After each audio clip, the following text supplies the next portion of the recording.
नमस्कार मित्रांनो. S class education bye सुहानीमध्ये तुम्हा सगळ्यांचं मनापासून स्वागत आहे. मार्चमध्ये आपली बोर्डाची परीक्षा आहे आणि आता आपल्या हातामध्ये आहेत ऑक्टोबरचा अर्धा महिना, नोव्हेंबर पूर्ण, डिसेंबर पूर्ण, जानेवारी पूर्ण आणि फेब्रुवारी पूर्ण. तर हे जे आपल्याकडे 5 महिने आहेत, 4.5 महिने आपण मानूया तसं तर. 4.5 महिने जे आहेत, या 4.5 महिन्यांमध्ये कशा पद्धतीने 10वीचा अभ्यास करायचा हे आता आपण पाहणार आहोत. May be majority of the लोकांनी मराठीचा अभ्यास एवढा केलेला नसतो. एक्झाम जशी जवळ येईल त्याप्रमाणे आपण भाषा विषयांचा अभ्यास करायला घेतो. हे जनरल आहे आणि मोस्टली सगळ्यांबाबतीत होतं. तर मग जवळ आलेली एक्झाम जी काही आहे आता सेमिस्टर एक्झाम त्यासाठी आपण कसा अभ्यास करायचा? सध्या खूप कमी दिवस आहेत. साधारणतः 15 ते 20 ऑक्टोबरच्या दरम्यान आपल्या सेमिस्टर एक्झाम चालू होतात. आता प्रत्येकाची डेट वेगळी असू शकते. बट या दरम्यान सेमिस्टर एक्झाम जे आहेत ते चालू होतात किंवा याच्यानंतरही काही 21-22 ला पण चालू होऊ शकतात. तर या केसमध्ये अभ्यास कसा करायचा? आणि एकूणच बोर्डाच्या परीक्षेच्या दृष्टिकोनातून कसा अभ्यास करायचा हे सगळं आपण पाहणार आहोत. आता मराठीमध्ये मार्क्स स्कोर करणं थोडंसं आपण म्हणूया चॅलेंजिंग असतं. हे यासाठी कारण ग्रामरवरती खूप जास्त भर दिला जातो. त्याच्यामुळे व्याकरण असेल, लेखन नियमानुसार लेखन करणं असेल, तर या सगळ्या गोष्टी लक्षात ठेवून आपल्याला अभ्यास करायचा आहे. आणि मराठीमध्ये स्कोर करणं चॅलेंजिंग जरी असलं तरी पण ते शक्य आहे. कारण मी स्वतः 98 मार्क्स मिळवले होते मराठीमध्ये 100 आउट ऑफ. त्याच्यामुळे मी तुम्हाला गाईड करू शकते, की तुम्ही कशा पद्धतीने अभ्यास केला पाहिजे. सगळ्यात पहिली गोष्ट म्हणजे आपल्याला पेपर पॅटर्न माहिती असला पाहिजे, हे मी प्रत्येक व्हिडिओमध्ये सांगते. कारण काय अभ्यास करायचा? मराठी इज वास्ट पण आहे, ईझी पण आहे. कारण आपण रोजच्या भाषेमध्ये आपण मराठीमध्येच बोलतो. त्याच्यामुळे आपल्याला मराठी येते. पण नेमकं त्याच्यामध्ये अभ्यासासाठी काय करायचं हे कळलं पाहिजे आणि त्यासाठी पेपर पॅटर्न माहिती असणं खूप गरजेचं असतं. तर तुम्हाला सगळ्यांना माहिती असेल, की आपला जो पहिला प्रश्न आहे, त्याच्यामध्ये काय येतं? उतारा विचारला जातो. आता उतार्यामध्ये उतारा दिला जातो. आपल्याकडे साधारणतः 10 ते 15 ओळींचा उतारा आपल्याकडे असतो आणि त्या उतार्यावरती आधारित आपल्याला प्रश्न पहिल्या अ मध्ये 7 मार्कांचे प्रश्न विचारले जातात. आणि सिमिलरली प्रश्न पहिला आ मध्ये पण 7 मार्कांचे प्रश्न विचारले जातात. असं पठित उतार्यावरती एकूण 14 मार्कांचे प्रश्न विचारले जातात. आता याच्यामध्ये 14 पैकी 14 मिळवणं अतिशय ईझी आहे. याचं कारण असं की तुम्हाला उतारा माहिती असतो. पुस्तकामधलेच 2 उतारे येतात म्हणजे तुम्हाला ते उतारे माहिती आहेत. त्याचा जर तुम्ही नीट अभ्यास केला तर तुम्हाला 14 पैकी 14 मार्क्स मिळवणं अगदी सहज शक्य आहे. ठीक आहे. मग आता या 14 मार्कांमध्ये कोणते कोणते प्रश्न येतात? एक तर 3 मार्कांचं स्वमत येतं हे सगळ्यांनाच माहिती आहे. उरले 4 मार्क. याच्यामध्ये पहिल्या 2 मार्कांमध्ये तुम्हाला एखादी वेब डायग्राम कंप्लीट करायला येते, ज्याला आपण संकल्पना चित्र म्हणतो किंवा काय म्हणूया आपण कारणे लिहा टाइपचे प्रश्न येतात.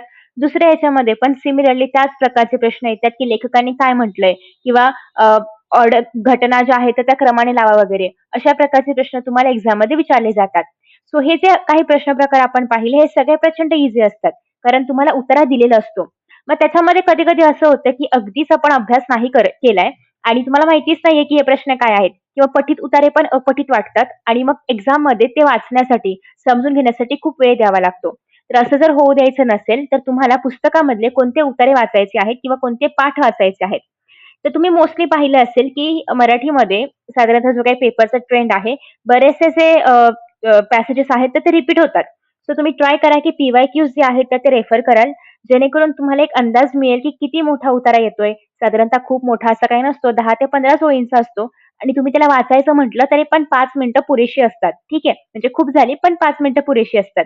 5 मिनिटात तुम्हाला तो उतारा वाचायचा असतो. 5 मिनिटात किमान तुमचा उतारा तो 2दा तरी वाचून झाला पाहिजे, जर तुम्हाला माहिती नसेल तर. जर उतारा माहिती आहे, पटकन वाचून घ्या आणि प्रश्नोत्तरं सोडवायला घ्या. पण मी तुम्हाला सजेस्ट करेन, की प्लीज पुस्तक वाचूनच जायचं आहे एक्झामला. तुम्हाला हे सगळे जे पठित उतारे आहेत, तर ते माहिती असले पाहिजेत. याचं कारण असं आहे, की इव्हन मराठी आपल्याला एकदा वाचून समजत असलं, आपण उत्तरं लिहू शकत तरी पण आपल्याला जर आधीच उतारा माहिती असेल, तर जास्त वेळ द्यावा लागणार नाही. वेळ वाचेल आणि भाषा विषय मग ते मराठी असो, संस्कृत असो, हिंदी असो, इंग्लिश असो, कुठलाही भाषा विषय असो, त्याच्यामध्ये वेळ कधीच सफिशियंट नसतो. कारण आपल्याला खूप लिहायचं असतं किंवा रादर आपल्याला खूप विचार करायचा असतो. त्याच्यामुळे जितकं तुम्ही वेळ वाचवू शकाल पेपरमध्ये तेवढं पाहायचं आहे. सो त्यासाठी उतारे वाचून जा, पाठ वाचून जा. ठीक आहे. आता पाठ वाचताना नेमकं काय करायचं? फॉर एक्झाम्पल आपण आपला जो दुसरा पाठ आहे तोच आपण घेऊया. पाठाचं नाव काय आहे? बोलतो मराठी. आता या पाठामध्ये साधारणतः आपली जी काही मराठी भाषा आहे, त्याच्यामध्ये वेगवेगळ्या प्रकारचे वाक्प्रचार आहेत, म्हणी आहेत. एकूणच मराठी भाषा, त्याचं सौंदर्य, त्याचं महत्त्व हे सगळं काही या म्हणजे या पाठामध्ये सांगितलेलं आहे. ठीक आहे. म्हणजे तुम्हाला एक थोडक्यात समरी माहिती आहे, की या पाठामध्ये काय-काय आहे. की मराठी भाषेमध्ये आपण कशा पद्धतीने शब्दांचा उपयोग करतो किंवा आता सध्या मराठी मिश्रित आपण इंग्लिश वगैरे हे सगळं मिक्स करतोय. तर त्याच्यामुळे बऱ्याचदा व्याकरणावरती याचा परिणाम होतो. तर तो कसा होतो? हे सगळं या भाषेमध्ये म्हणजे या पाठामध्ये सांगितलेलं आहे मराठी भाषेबद्दल. मग तुम्हाला याच्यावरती जर प्रश्न आले तर कसे येऊ शकतात? तर तुम्हाला मराठी भाषेबद्दल जे काही याच्यामध्ये सांगितलेलं आहे त्याच्याशी रिगार्डिंग वेब डायग्राम वगैरे विचारले जाऊ शकते. जसं की तुम्हाला स्वाध्यायामध्ये विचारलेलं आहे. ओके. सो भाषा वापरताना अर्थाचा अनर्थ टाळण्यासाठी काय सांगितलंय? तर ते तुम्हाला जेव्हा अशा प्रकारचे प्रश्न विचारले जातात वेब डायग्रामवाले, जे की मोस्टली प्रश्न पहिला मधला पहिला प्रश्न असतो. तर हा नेहमी तुम्हाला उत्तरातूनच शोधून ह्याचं उत्तर लिहायचं आहे. मनाने उत्तर एक्सपेक्टेड नाहीये. ठीक आहे. उत्तरामधलंच उत्तर शोधून लिहायचंय कारण हे प्रश्न उत्तरावरती आधारित विचारलेले आहेत. सो त्याच्यामुळे असे जे काही वेबवाले प्रश्न असतात, ऑब्जेक्टिव्ह क्वेशन ज्याला आपण म्हणतो, हे सगळे उत्तरातूनच शोधून लिहायचे असतात. ठीक आहे. स्वाध्यायामध्ये जे प्रश्न दिलेत सेम पॅटर्न म्हणते सेम क्वेश्चन नाही. सेम पॅटर्नचेच प्रश्न तुम्हाला एक्झाममध्ये येतात. अगदी वेगळं कुठून तरी काहीतरी आणले, 10वी परीक्षा आहे, वेगळं काहीतरी येणार असं काही होत नाही. ठीक आहे. तुम्हाला जे पुस्तकामध्ये दिलंय त्या प्रकारचेच प्रश्न एक्झाममध्ये येतात. सेम लेव्हल, सेम पॅटर्नचेच येतात. सो खूप अवघड काही करायची गरज नाहीये किंवा टेन्शनही घ्यायची गरज नाहीये. ठीक आहे. त्याच्यानंतर हे झाले अशा प्रकारचे प्रश्न मधला पहिला आणि दुसरा येतो. नेक्स्ट आहे स्वमत. आता स्वमतामध्ये काय-काय विचारलं जातं? तर या ठिकाणी पण तुम्हाला स्वाध्यायामध्ये काही प्रश्न दिलेले आहेत. याच पॅटर्नचे, याच लेव्हलचे प्रश्न विचारले जातात. आता तुम्ही शहाणे आहात मधल्या शहाणे या वाक्याच्या अर्थछटा लिहा. मग ह्या 2 प्रकारचे असू शकतात किंवा आणखी काही प्रकारचे असू शकतात. सो लक्षात ठेवायचं की याचं उत्तर तुम्हाला 3 मार्कांसाठी लिहायचंय. एक लक्षात ठेवायचं भाषा विषयामध्ये मग ते इंग्लिश असो, मराठी असो किंवा इतर कुठलीही भाषा असो, तुम्ही जेवढं मोठं उत्तर लिहाल, तेवढे तुम्हाला चांगले मार्क्स मिळणार. ठीक आहे. हे सायन्स किंवा इतिहास नाहीये, की एकदम मुद्देसूद उत्तर पाहिजे. याच्यामध्ये तुम्ही थोडंसं एक्स्ट्रा लिहिलत किंवा काही लिहिलत तर तुम्हाला मार्क्स चांगले मिळतात. पण ट्राय करा, की अर्थात विषयाला अनुसरून असलं पाहिजे. पण तुम्ही जेवढे जास्त लिहाल, जेवढे तुमचे मुद्दे मांडाल, तेवढे तुम्हाला चांगले मार्क्स मिळणार आहे. स्वमत असल्यामुळे तुम्ही ते पॉझिटिव्ह मत मांडा, निगेटिव्ह मत मांडा, न्यूट्रल मांडा, कसंही मांडा. हे तुमच्यावरती आहे, ते तुमचं मत आहे. ते कसं असू शकतं. पण प्रश्नाला अनुसरून असलं पाहिजे. 3 मार्काचं आहे तर साधारणतः 6 ते 10 ओळींचं उत्तर पाहिजेच पाहिजे. नाहीतर तुमचं उत्तर कितीही बरोबर असलं आणि 3 ओळीत संपवलं तर तुम्हाला एकही मार्क एक्सपेक्टेड नाहीये. ठीक आहे. त्याच्यामुळे जेवढं मोठं उत्तर लिहाल, 10च्या वरती लिहायचं तरी पण लिहा. म्हणजे 10 ओळींच्या वरती पण लिहू शकता. पण अर्थात आपल्याकडे वेळेचं बंधन आहे. सो त्याच्यामुळे तुमच्याकडे जे काही मुद्दे असतील ते नीट मांडायचे आहेत. 6 ते 10 ओळींचं उत्तर तुमचं असलं पाहिजे. जर उत्तरामध्ये 2 बाजू तुम्हाला मांडायच्या असतील पॉझिटिव्ह, निगेटिव्ह तर बेशक मांडा. त्याला क्रमांक द्या हवा तर की पहिला मुद्दा आहे, हा दुसरा मुद्दा आहे. अजून छान दिसेल, प्रेझेंटेशन चांगलं होईल आणि एक्झामिनरला मार्क्स द्यायला पण असा खुश होईल किंवा ते आनंद वाटेल मार्क्स वाटायला. ठीक आहे. सो ट्राय करा की तुम्ही तुमच्या पेपरमधून एक्झामिनरला खुश कराल. याचं रिझन असं आहे की एक्झामिनरला तुम्ही कोण आहात, तुमचं नाव, गाव, रोल नंबर काही माहिती नसतं. सगळ्यावरती ब्लॅक कागद किंवा होलोग्राफ स्टिकर ज्याला आपण म्हणतो ते लावलेलं असतं. सो समोरच्याला काहीच माहिती नाहीये. जे काही त्याला कळणार आहे ते तुमच्या पेपरमधून. तुमचं हँडरायटिंग कसं आहे, तुम्ही किती नीटनेटकेपणाने पेपर लिहिताय, तुम्ही किती मुद्देसूद मांडणी करताय, याच्यावरून तुमची पर्सनॅलिटी समोरच्या माणसाला कळते. सो हे जे काही पहिले प्रश्न आहेत, प्रश्न पहिला आ खूप सुंदर लिहायचा, अतिशय छान मांडणी करायची. पहिलं इम्प्रेशन खूप महत्वाचं असतं. मग पुढे तुम्ही थोडी जरी माती खाल्लीत तरी एवढा फरक पडणार नाही. त्याच्यामुळे ट्राय करा की पहिले प्रश्न जे तुम्ही सोडवाल ते खूप सुंदर लिहा, प्रभावी लिहा. जितकं तुम्हाला प्रेझेंटेशन आकर्षित करता येईल तेवढं करा. पुढे तुम्ही भले शेवटच्या प्रश्नामध्ये कितीही माती खाल्लीत तरी पण तुमचं इम्प्रेशन चांगलं असल्यामुळे एवढ्या डीपमध्ये पेपर मग पुढे नाही चेक केला जाऊ शकतं. म्हणजे शक्यता कमी आहे, पॉसिबिलिटी कमी आहे. ठीक आहे. बट ट्राय करा की तुम्ही पहिले प्रश्न खूप सुंदर सोडवाल. नेक्स्ट आपल्याकडे सेम प्रश्न पहिला प्रश्न पहिला आ उताराचा आहे, पुस्तकामधलाच आहे. सेम पॅटर्न आहे. दोन्ही 7-7 मार्कांचे आहेत. 14 मार्क झाले. प्रश्न पहिला ई जो आहे तर तो असतो अपठित उतारा. अपठित उतारा 4 मार्कांसाठी असतो. आय गेस मी पेपर पॅटर्न ऑलरेडी अपलोड केलाय. ज्यांना माहिती नाही मी त्याची लिंक खाली पिन करेन. तुम्ही सेपरेटली जाऊन ते पण पाहू शकता. आता इथे मी पुन्हा एकदा तो पेपर पॅटर्न दाखवा, एक्सप्लेन करा हे सगळं नाही करणार. आय नो तुमचा टाईम खूप प्रेशियस आहे. सो 4 मार्कांसाठी जो अपठित असतो त्यासाठी काय तयारी करायची? तर सगळ्यात महत्वाची गोष्ट म्हणजे अपठित आहे. तुम्हाला माहितीच नाहीये काय येणार आहे. सो हे भगवान भरोसे सोडून द्यायचं. उतारा सोपा विचारला जातो आणि छोटासा असतो पठितपेक्षा कारण तुम्हाला त्याला वाचायला वेळ लागणार आहे, समजून घ्यायला वेळ लागणार आहे. हे एक्सेप्ट करायचं. बऱ्याचदा असं होतं की किती वेळ लागतोय कळतच नाहीये, एकदम पॅनिक मोडमध्ये जायचं नाही. त्याला वेळ द्यावा लागणार आहे आणि तो द्यायचा. ठीक आहे. 5 ते 7 मिनिटांचा वेळ तुम्ही आरामात देऊ शकता जर तुम्ही आधीचे उतारे तुम्हाला माहिती असतील तर. पठित जर तुम्हाला माहिती असतील, त्याला जर तुम्ही वेळ कमी लावलात, तर तुम्ही तोच वेळ अपठितमध्ये इन्व्हेस्ट करू शकता. ठीक आहे. सो अपठित आपल्याला माहिती नाहीये, काय येईल माहिती नाहीये. सो ट्राय करा की तुम्ही पठितमध्ये कमी वेळ द्याल. जो वेळ तुम्ही अपठितमध्ये युटिलाइज करू शकता. ही ट्रिक असते, ही स्ट्रॅटेजी असते. टॉपर्स पण हेच करतात. जर तुम्हीही हे केलं तर तुम्ही पण टॉपर बनू शकता. सो काही वेगळे आकाशातून नाही पडत ते लोकं. ठीक आहे. सो हे जे अपठित आहे याच्यामध्ये तुम्हाला 4 मार्कांचे प्रश्न असतात. हे अतिशय ईझी आहे. इथे कुठेही तुम्हाला स्वमत विचारलं जात नाही. 2-2 मार्काचे 2 प्रश्न असतात. जे उतार्यामध्ये आहे त्याचीच उत्तरं तुम्हाला शोधून लिहायचं असतं. सो हे उलटं पठितपेक्षा पण अपठित ईझी आहे. कारण स्वमत नाहीये, विचार करायची गरज नाहीये. उत्तर समोर आहे, प्रश्न समोर आहे, शोधून लिहायचंय. ठीक आहे. फक्त एवढंच की याला तुम्हाला वाचायला आणि समजून घ्यायला वेळ द्यावा लागणार आहे. याच्यामध्ये पण आउट ऑफ स्कोर करणं अतिशय ईझी आहे. त्याच्यामुळे ट्राय करा की तुम्ही हा जो काही भाग 1 आहे उताराची किंवा गद्य भाग ज्याला आपण विभाग ज्याला आपण म्हणतो. तर याच्यामध्ये तुम्ही आउट ऑफ स्कोर करण्याचा प्रयत्न करा. कधी-कधी स्वमतामध्ये अर्धा मार्क वगैरे कापला जातो. इव्हन तुमचं उत्तर किती परफेक्ट असलं तरी पण. सो आपण ट्राय करूया. याच्यामध्ये 14 आणि 4 एकूण हा 18 मार्कांचा आपला गद्य आहे. तर याच्यामध्ये ॲट 15 अबोव्ह तरी तुम्ही स्कोर करण्याचा प्रयत्न करायचा आहे. ठीक आहे. 15च्या वरती स्कोर झालाच पाहिजे. ही झाली आपली पहिली स्ट्रॅटेजी. पठित आणि अपठित गद्य. मी थोडंसं तुम्हाला अजून सुंदर लिहून दाखवते. सो आता म्हटलं मी एवढं सुंदर लेक्चर दिलंच आहे प्रेझेंटेशनवरती, तर आपणही थोडंसं काम करूया. म्हणून मी या ठिकाणी सोप्या आणि सुंदर माइंड मॅपच्या भाषेमध्ये तुम्हाला पेपर पॅटर्न लिहून देते, जो की तुम्हाला लक्षात ठेवायला पण ईझी आहे. आपला जो दुसरा विभाग आहे तर तो असतो पद्य. आता पद्य म्हणजे काय? अर्थात कविता. अगेन आपण जसं लहानपणी कविता वगैरे पाठ करायचो तसं आता काही करायची गरज नसते. कारण आता आपल्याला कविता जी आहे तर ती लिहून दिली जाते. राइट? सो आता हा जो पद्य विभाग आहे त्याच्यामध्ये तुम्हाला 3 प्रश्न पाहायला मिळतात. कसे-कसे? तर प्रश्न दुसरा अ, त्याच्यानंतर प्रश्न दुसरा आ आणि या आ मध्ये परत फोड असते पहिला आणि दुसरा प्रश्न. आता हा जो पद्य विभाग आहे त्या पद्य विभागामध्ये जे प्रश्न दुसरा अ असतं याच्यावरती तुम्हाला 8 मार्कांचे प्रश्न विचारले जातात. सिंपल कविता असते आणि कवितेवरती प्रश्न येतात. आकलन आणि काव्य सौंदर्य अ, या पॅटर्नमध्ये. दुसरं जे आहे प्रश्न दुसरा आ याच्यामध्ये तुम्हाला 4 मार्कांसाठी जे येतं तर ते कृती येते. म्हणजे तुम्हाला कविता 2 कविता असतात त्यापैकी कोणत्याही एखाद्या कवितेवरती तुम्हाला त्याचे लेखक कोण आहेत, त्याच्याबद्दल कविता आवडली की नाही आवडली किंवा कवितेची थीम काय आहे, सेंट्रल आयडिया काय आहे, या सगळ्या गोष्टी तुम्हाला याच्यामध्ये विचारल्या जातात. ठीक आहे. कवितेचा विषय काय आहे किंवा कवितेचे कवी, कवितेचं नाव, कवितेचा विषय, कविता आवडली की नाही आवडली, आवडली तर का आवडली, तर या गोष्टी तुम्हाला 4 मार्कांसाठी विचारल्या जातात. आणि नेक्स्ट आहे याच्यामधला दुसरा प्रश्न असतो की 4 मार्कांसाठी तुम्हाला जे काव्यपंक्ती आहेत त्यांचं रसग्रहण करायला विचारलं जातं. रसग्रहण. ठीक आहे. सो अशा पद्धतीने 8, 4, 4 एकूण 16 मार्कांचा हा जो प्रश्न आहे पद्याचा हा तो तुम्हाला विचारला जातो. आता पद्यासाठी नेमकं काय-काय करायचं? तर सगळ्यात महत्त्वाची गोष्ट म्हणजे कुठे गेलं रे पद्य कुठे गेलं? हां. तर आपल्याकडे किती कविता आहेत? म्हणजे खूप जास्त काही कवितांचा भडीमार नाही आपल्याकडे. अतिशय मोजक्या कविता आहेत. सगळ्यात पहिल्यांदा जय जय हे भारत देश ही कविता आपल्याला पद्य विभागामध्ये विचारली जात नाही.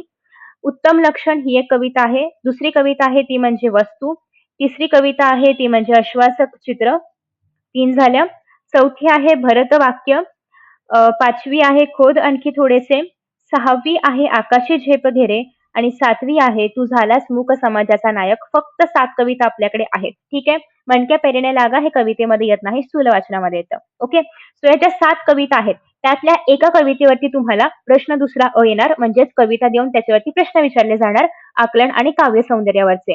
त्याच्यानंतर उरलेल्या ज्या 6 कविता आहेत त्यापैकी तुम्हाला कोणत्याही 2 कवितेवरती त्यातलीही कोणत्याही एका कवितेवरती तुम्हाला प्रश्नांची उत्तरं लिहायची असतात. अगेन कवितेचं नाव काय, कवितेचं कवी काय वगैरे, वगैरे असं 4 मार्कांसाठी. त्याच्यानंतरच्या काही उरलेल्या कविता आहेत, 4 कविता ज्या उरल्या असतील, त्यापैकी कोणत्याही एका कवितेमधलं तुम्हाला काव्यपंक्ती दिल्या जातात आणि त्याचं तुम्हाला रसग्रहण करायचं असतं. म्हणजे मॅक्स टू मॅक्स या ठिकाणी फक्त ज्या 4 कविता आहेत त्यांचाच उपयोग होतोय. बाकीच्या उरलेल्या 3 कविता टाईमपास असतात. पण तुम्हाला एक्झामसाठी काय करायचं आहे, यू डोंट नो की तुम्हाला कुठल्या कवितेचे कवी विचारले जातील, कुठली कविता प्रश्न दुसरा आ मधल्या पहिल्याला येईल, कुठल्या कवितेचा विषय तुम्हाला विचारला जाईल, हे तुम्हाला माहिती नाहीये. सो तुम्हाला 7च्या 7 कवितांचा अभ्यास करायचा आहे. अभ्यास कसा करायचा? कविता लक्षात ठेवायची गरज नाहीये. कवितेचं एक समरी किंवा काय म्हणूया आपण विषय फक्त लक्षात ठेवायचा आहे. थीम फक्त लक्षात ठेवायची आहे, की उत्तम लक्षण कविता कशावरती आहे, की एखाद्या व्यक्तीचं वर्तन कसं असावं, कसं त्याने वागलं पाहिजे किंवा काय केलं पाहिजे, चूक काय आहे, बरोबर काय आहे किंवा नैतिकता काय आहे वगैरे हे सगळं त्याच्यामध्ये सांगितलेलं आहे. वस्तूंमध्ये माणसाने वस्तूंशी कसं वागलं पाहिजे या गोष्टी आहेत. म्हणजे तुम्हाला फक्त एक बेसिक आयडिया असली पाहिजे. कवी मात्र तुम्हाला कवी, कवयित्री सगळ्यांचीच नावं पाठ करायची आहेत. फक्त कवीबद्दल बोलतोय आपण, लेखकांबद्दल नाही. आता या ठिकाणी वस्तू कविता आहे, तर ही कविता तुम्हाला आवडली आहे का? आता हे तुमचं मत आहे. तुम्हाला माहिती आहे कविता वस्तूंवरती आहे, काय आहे, तर आवडली की नाही हे तुम्ही एक्झाममध्ये डायरेक्टली पण लिहू शकता. हे काही पाठ करायची गरज नाहीये. पाठ जर करायचं असेल तर फक्त कवितेचा विषय तुम्हाला लक्षात ठेवावा लागेल. बाकी आणि कवितेची नावं, बाकी काही पाठ करायची गरज नाहीये. प्रश्न दुसऱ्या अ साठी तरी. प्रश्न दुसरा आ जो प्रश्न दुसऱ्या आ साठी तरी हे करायचं आहे तुम्हाला. प्रश्न दुसरा अ तर तुम्हाला कविता दिलेली असते, त्याच्यावरती प्रश्न येतात, ते पण पाठ करायची गरज नाहीये. आता नेक्स्ट आहे ते म्हणजे हा जो शेवटचा प्रश्न आहे रसग्रहणाचा. याच्यामध्ये तुम्हाला मुद्दे लक्षात ठेवायचे आहेत रसग्रहण करताना. आय थिंक की मी तुम्हाला हे व्हिडिओज अपलोड करून देऊ शकते, की रसग्रहण कसं लिहायचं. ते अपलोड केलं आहे. आय गेस केलं आहे, बट तो प्रिव्हियस इयरसाठी आहे. यावर्षी मी पुन्हा एकदा अपलोड करेन आणि तुम्हाला एक नमुना प्रश्न देऊन सांगेन, की रसग्रहण कसं केलं पाहिजे.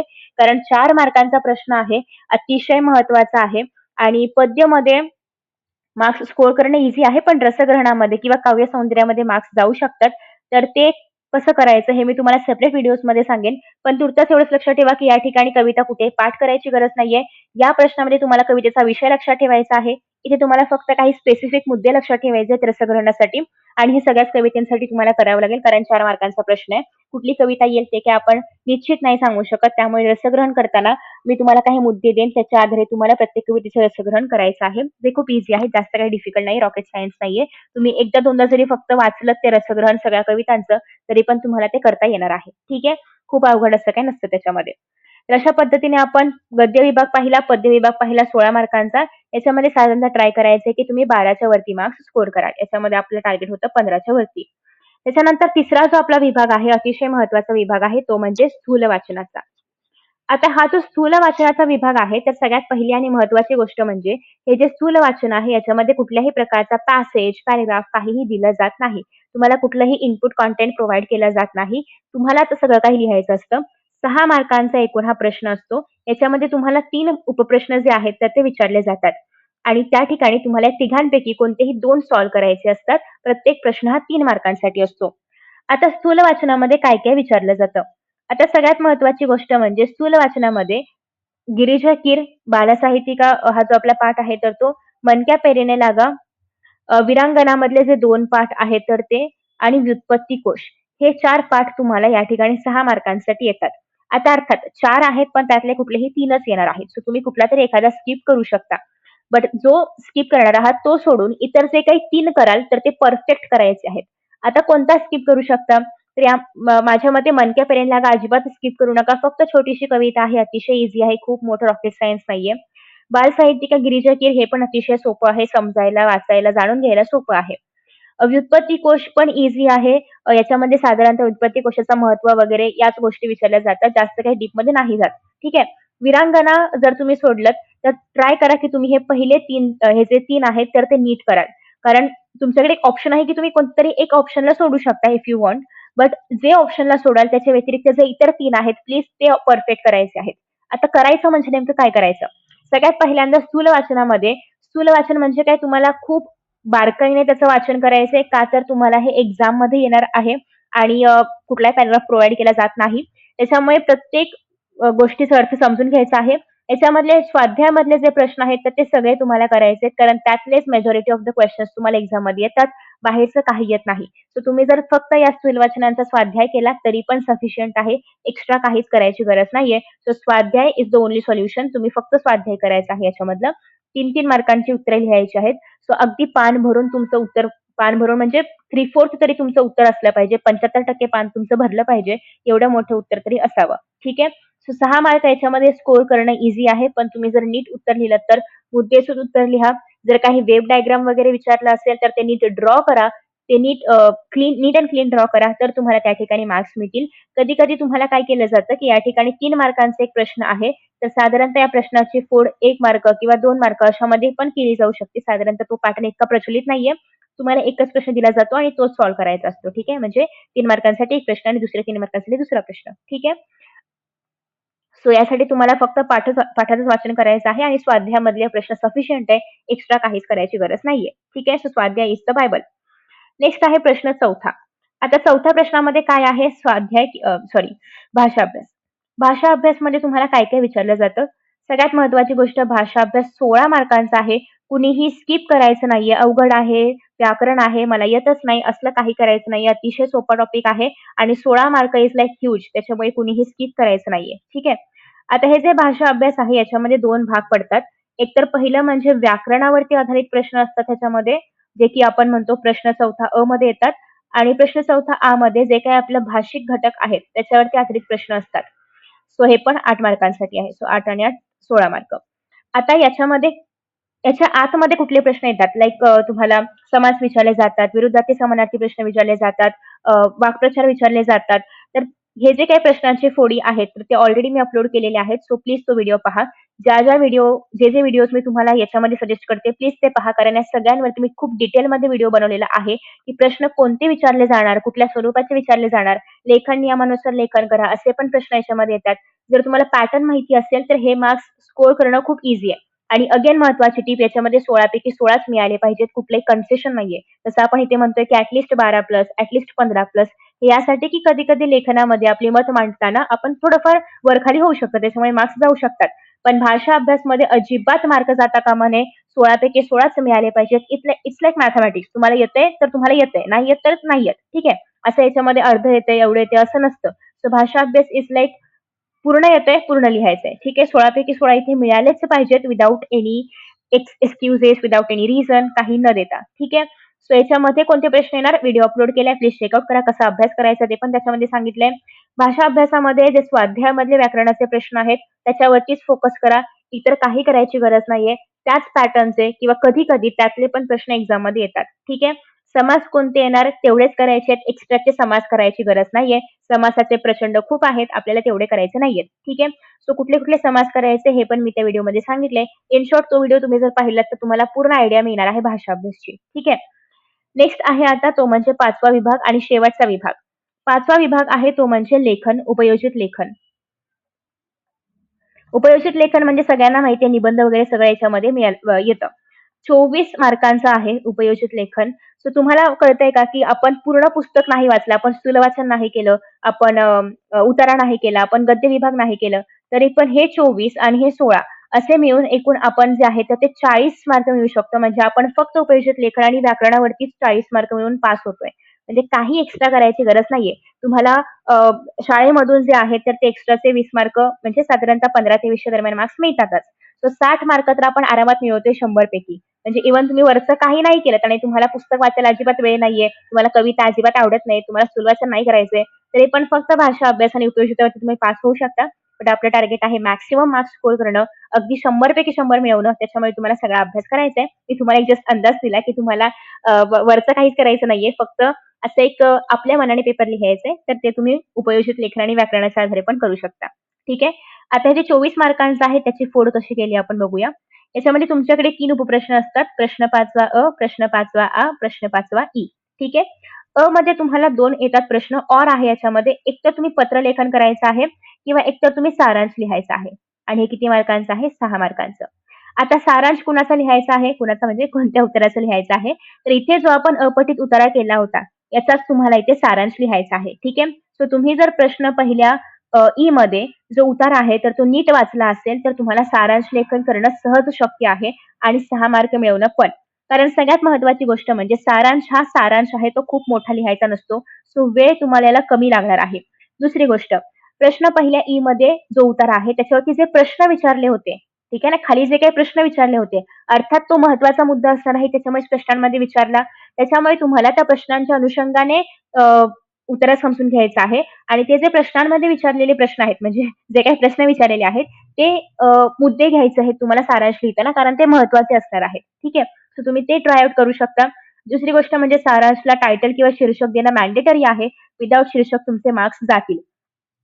सारांश खूप मोठा जर लिहिला तरी पण मार्क्स जातील. सारांश कितपत लिहायचा आहे? तर साधारणतः तुमचा उतारा जो असतो अपठित, तर तो जर 10 ओळींचा असेल, तर तुम्हाला सारांश 3 ते 4 ओळींमध्ये संपवायचा आहे. ठीक आहे. त्याच्यापेक्षा जास्त लिहिला तर ते सारांश राहणार नाही आणि तुमचे मार्क्स जातील. तर ट्राय करायचं आहे की सारांश मिनिमम लिहाल. याच्यामध्ये अर्थात विचार करायला वेळ लागणार आहे, काय लिहायचं, कसं लिहायचं. पण लेखन कमी असल्यामुळे तुमचा हात दुखतोय, तुम्हाला लिहायचा मूड नाहीये, तर तुम्ही सारांश घेऊ शकता. पण असे काही एक्सक्युजेस देऊ नका. आधीच घरातूनच डिसाईड करून जा की तुम्हाला पत्र लिहायचंय की सारांश. जर तुम्ही पत्र लिहिणार असाल तर याच्यामध्ये पण औपचारिक आणि अनौपचारिक असे 2 प्रकार असतात. औपचारिक पत्रामध्ये तुमची भाषा, लिखाण हे सगळं एकदम अप टू डेट प्रॉपर सगळं आदरार्थी वगैरेच असलं पाहिजे. अनौपचारिकमध्ये थोड्याफार चुका चुका म्हणजे इन द सेन्स की तुम्ही खूप प्रॉपर मराठी नाही वापरत आहात, अगदी खूप ठराविक भाषा नाही वापरत आहात, तरी पण चालू शकतं. ठीक आहे. औपचारिकमध्ये साधारणतः मागणी पत्र, विनंती पत्र वगैरे येतं. अनौपचारिकमध्ये तुम्ही कोणाला बोलवताय, काहीतरी ओकेजन आहे, काहीतरी फंक्शन आहे किंवा कोणाला अभिनंदन करताय, तर अभिनंदन पत्र वगैरे याच्यामध्ये येतं. ठीक आहे. आता हे पण 6 मार्कांचं आहे, हे पण 6 मार्काचं आहे. इथे लिहावं लागणार जरा जास्त, पण इथे विचार जास्त करावा लागणार. सो तुम्हाला काय इझिली तुम्ही करू शकता ते ट्राय करा. ज्यांना पत्राचा फॉर्मॅट माहिती आहे किंवा जे पत्र लिहिणार आहे त्यांनी फॉर्मॅट नक्की बघून घ्या. मी ऑलरेडी अपलोड केलेला आहे. अपडेटेड फॉर्मॅट आहे. सो प्लीज त्या फॉर्मॅटने पत्र लिहा. कुठलाही इतर फॉर्मॅट फॉलो करायचा नाहीये. मागणी पत्र वगैरे असेल तर काय मागताय त्याच्या खाली तुम्हाला अटॅच करायचं आहे की तुम्ही बुक्स मागणार आहात. तुम्ही जे काही कुठली वस्तू मागताय ती किती पाहिजे क्वांटिटी, कोणाचा बुक पाहिजे, त्याचे लेखक कोण आहेत, किती पुस्तकं पाहिजेत, किती प्रती पाहिजेत, हे सगळं तुम्हाला मेन्शन करायचं असतं. सो या सगळ्या गोष्टी मी माझ्या व्हिडिओमध्ये सांगितलेल्या आहेत. प्लीज चेकआउट करा. सारांश कसा लिहायचा, मुद्दे कसे मांडायचे हे पण सांगितलेलं आहे. नक्की चेकआउट करा. यातलं कोणतंही तुम्ही घेऊ शकता. मी पर्सनली पत्र रेफर केलं होतं माझ्या बोर्डाच्या पेपरमध्ये. याचं कारण असं होतं की तुम्ही माझ्या व्हिडिओतून तुम्हाला कळलं असेल की मला थोडक्यात म्हणता येत नाही काही पण. मी खूप लांबलचक बोलते. सो यासाठी मला सारांश लिहिणं इतकं इझी नव्हतं. माझ्यासाठी पत्र लिहिणं इझी होतं. कारण पत्रामध्ये असं असतं की तुम्ही पत्रामध्ये पहिला टप्पा लिहिला की कुणाला पत्र लिहायचं ते लिहिलं की तुम्हाला 1 मार्क मिळतो. पहिला पॅराग्राफ लिहिला की तुम्हाला 1 मार्क मिळतो. मागणी पत्रामध्ये तो तक्ता बनवला की तुम्हाला 1 मार्क मिळतो. पत्र संपवलं की 1 मार्क मिळतं. सो असं करत करत तुम्ही मार्क मिळवू शकता. So again it's up to you की तुम्हाला लिहिणं काय ईझी आहे त्यानुसार तुम्ही बघू शकता. नेक्स्ट आहे आ. आता आ मध्ये कोणते कोणते प्रश्न येतात? ई ला इकडे टाकूया, आ ला इकडे घेऊया. आता आ मध्ये कोणते कोणते प्रश्न येतात? एक तर जाहिरात लिहायची आहे. दुसरं म्हणजे बातमी आणि तिसरं म्हणजे कथा. या तिघांपैकी तुम्हाला कोणतंही 2 सॉल्व्ह करायचं असतं. 5 मार्कांना 1 असा हा 10 मार्कांचा प्रश्न आहे. तिघांपैकी कोणतेही 2 सॉल्व्ह करायचे असतात. मी प्रेफर केलं होतं जाहिरात लेखन आणि बातमी लेखन. ठीक आहे. कथा यासाठी नव्हती लिहिली मी. याचं कारण असं आहे की कथेमध्ये कसं येतं 3 प्रकार पडतात. एक तर तुम्हाला स्टार्टिंग दिली असेल, एक तर तुम्हाला एंडिंग दिलं असेल किंवा तुम्हाला मिडल पार्ट दिला असेल. जो दिलाय तो सोडून तुम्हाला बाकीच्या कथेमधल्या गोष्टी लिहायच्या असतात. सुरुवात दिली असेल तर तुम्हाला शेवट करायचा असतो. शेवट दिली असेल तर सुरुवात करायची असते. प्लस तुम्हाला शीर्षक देणं मॅन्डेटरी आहे. जे काही कथेचं शीर्षक असेल तर ते. दुसरी गोष्ट क्विज पेपरमध्ये या चुका करू नका. जर तुम्ही कथा लिहिणार असाल, तुम्हाला कथेची सुरुवात दिली आहे, तर ती पुन्हा सुरुवात उतरवायचा नाही पेपरमध्ये. ठीक आहे. इथून सुरू करायचं. इथे सुरुवात संपतोय तर इथून तुम्हाला तुमची कथा सुरू करायची आहे. शेवट दिलाय तर पुढे डॉट डॉट करा. शेवट जसा प्रश्नपत्रिकेमध्ये दिलाय तसा सेम टू सेम उतरवायची गरज नाहीये. कथा संपवून झाल्यानंतर तात्पर्य लिहिणं अतिशय महत्वाचं आहे. या दोघांनाही मार्क्स असतात. नाही लिहिलं तर तुमच्या कथेला काही अर्थ नाही. कथेला मार्क्स 2च्या तर 2च्या वर अजिबात मार्क्स मिळणार नाहीत. त्याच्यामुळे शीर्षक, तात्पर्य लिहिणं कंपल्सरी आहे. ठीक आहे. ओके. सो रिझन हे होतं मी बातमी आणि जाहिरात चूज करण्याचं. जाहिरात एकतर अतिशय सोपी, सुंदर आणि कमीत कमी शब्दांमध्ये जास्तीत जास्त मांडणी करायची असते. जेवढं तुम्ही सुंदर बनवाल जाहिरातीला तेवढे सुंदर आणि तेवढे मॅक्सिमम मार्क्स मिळतात. त्याच्यामुळे मी जाहिरात प्रेफर केली होती. जाहिरात कशी करायची ऑलरेडी व्हिडिओ अपलोड केलेला आहे. चेकआउट करा. बातमी लेखन अगेन मी यासाठी घेतलं होतं की याचं कारण असं आहे बातमीला मथळा दिला म्हणजे हेडिंग दिलं किंवा बातमीची सुरुवात केली. कुठे घडली आहे बातमी, स्थळ वगैरे दिलं. पहिल्या पॅराग्राफला, दुसऱ्या पॅराग्राफला की बातमीला आरामात आउट ऑफ मार्क्स मिळतात. त्याच्यामुळे मी बातमी प्रेफर केलं होतं. सो बातमी आणि जाहिरात प्रेफर करण्यामागचं हेच कारण होतं. कथा तुम्हाला हवी असेल, तुम्हाला लिहिता येत असेल कथा तर प्लीज ट्राय करा कथा लिखाण करण्याचं पण. कथा पण लिहिणं खूप इझी आहे.